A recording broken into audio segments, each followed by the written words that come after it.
안녕하세요. 원북 작가 이하림입니다. 마약 김밥, 마약 떡볶이, 마약 베개. 일상에서 쉽게 듣는 말들입니다. 그러다 보니 마약이 별거 아닌 것처럼 느껴질 수도 있는데요. 사실 마약은 한 번도 안 한 사람은 있어도 한 번만 한 사람은 없다고 말할 정도로 치명적인 약물입니다. 강철원, 안아람, 소년성, 김현빈, 한국일보 기자들이 쓴 중독 인생을 통해 마약에 대해 살펴보려고 합니다. 저도 의료용으로 마약을 맞은 적이 있습니다. 몇 년 전 수면 내시경을 할 때 의사가 마취제로 프로포폴을 놓아주었습니다. 주사를 맞자마자 5초도 안 되어 잠이 든 것 같아요. 눈만 감았다고 생각했는데 이미 수면 내시경이 다 끝나고 다른 방으로 옮겨져 있더라고요. 무언가 나른하면서도 기분 좋은 느낌으로 깨어났습니다. 소량만 맞아도 이렇게 기분이 좋으니 누군가는 마약의 유혹에 빠질 수도 있겠다는 생각이 절로 들었습니다. 미국에서는 합법적으로 마약을 할 수 있는 도시들이 몇몇 있습니다. 특히 필라델피아는 가장 큰 마약 시장으로 알려져 있는데요. 지금은 좀비 도시로 불릴 정도로 길거리에 널브러져 있는 사람들이 많습니다. 경찰이 보건 말건 거리에서 무료로 마약을 나눠주는 사람들도 있습니다. 미래 고객을 만들기 위해서이죠. 지금 이 순간에도 좀비처럼 걸어가는 사람들 영상이 계속 올라옵니다. 마약의 합법화가 도시 전체를 망가뜨린 것입니다. 대한민국은 한때 마약 청정국으로 여겨졌지만 이제는 더 이상 안전지대가 아닙니다. 온라인상으로 너무 쉽게 마약을 구할 수 있기 때문에 점점 더 많은 사람들이 마약에 손을 대고 있습니다. 위험성에 비해 약물 가격도 그다지 높지 않습니다. 필로폰은 1회 투약분인 0.03g이 10만 원, 대마초는 1회분인 0.5g이 만 원, 엑스터시는 한 알에 5만 원에서 7만 원이라고 합니다. 단골이 되면 가격은 더 낮아지고 심지어 무료로 제공되기도 합니다. 예전에는 마약을 하거나 유통하는 사람들이 주로 조직폭력배, 유흥업소 직원, 유학생 중심이었다면 요즘에는 일반 직장인, 가정주부, 대학생이 마약류를 투약하고 판매하다 붙잡히는 일이 흔해졌습니다. 매년 정부가 발표하는 공식 통계에 잡히지 않는 수가 20배에서 30배에 이른다고 합니다. 마약 거래는 인터넷과 휴대폰을 이용하여 구매자와 판매자 간의 비대면으로 거래가 이루어집니다. 구매자가 판매자에게 돈을 입금하면 판매자는 특정 장소에 필로폰 등을 숨겨놓고 장소를 알려줍니다. 공중화장실 변기 뒤, 연립주택 계단 난간 아래, 대합실 의자 및 소화기 및 길가 에어컨 실외기 뒤쪽, 야외 벤치 아래에 숨겨놓는 식입니다. 범죄 중 80%를 차지하는 약물은 필로폰입니다.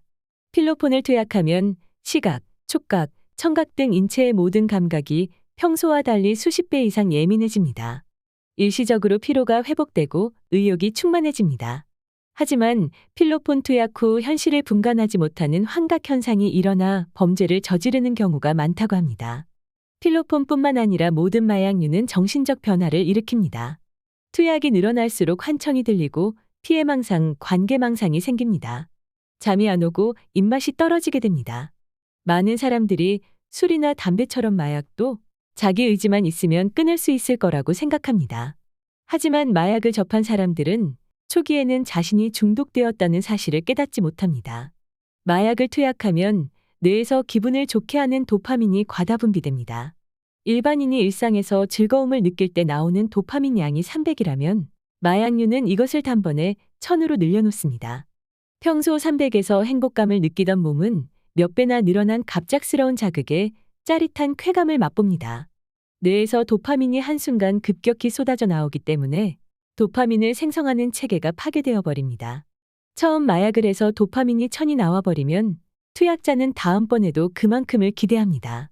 하지만 뇌에서 도파민을 생성하는 체계가 깨져버렸기 때문에 그 다음번엔 400밖에 나오지 않게 됩니다. 자연히 투약량을 늘리게 되고 차츰 내성이 생겨납니다. 그러다 나중에는 아예 도파민 자체가 나오지 않게 되는 상태에 이르게 됩니다. 이러한 뇌의 보상 체계가 회복되려면 최소 1년에서 2년이 걸린다고 합니다. 1년 동안 약을 끊게 되면 재발률은 급격히 떨어지게 되는 것이지요. 마약류는 보상회로 말고도 뇌에서 기억을 담당하는 해마와 감정을 조절하는 변형계까지 파괴합니다. 따라서 오래 약을 하면 감정을 조절하기 어려워집니다. 이뿐만이 아닙니다. 약물은 혈액을 타고 전신을 돌기 때문에 모든 장기에 심각한 타격을 입힙니다. 간 기능이 약화되고 혈관 계통에 이상이 발생하며 골다공증이 심해집니다. 중독자는 뼈가 약해서 쉽게 부러집니다. 처음에는 호기심으로 마약에 손을 댔다가 결국은 가족과 친구가 모두 떠나고 다 망가져 바닥을 치고 나서야 정신을 차리게 되는 것입니다. 책에서는 20살에 처음 필로폰을 접하고 10년 넘게 중독에 빠져 살다 재활에 성공한 여성 이야기가 나옵니다. 그녀는 마약을 하다 적발되어 교도소에 수감됩니다. 출소하고도 마약을 끊지 못해 고생하다 30살이 되던 2008년 6월 죽기 직전에 폐인꼴이 되어 국립부곡병원에 입원하게 됩니다. 거기서 같은 병동에 있던 조직폭력배 출신인 남자 한 명을 만나게 되는데요. 그가 한 말이 그녀의 폐부를 찔렀다고 합니다. 내가 나이 들어 약은 더 하고 싶은데 돈은 한 푼 없으면 어디로 가게 될 줄 아냐.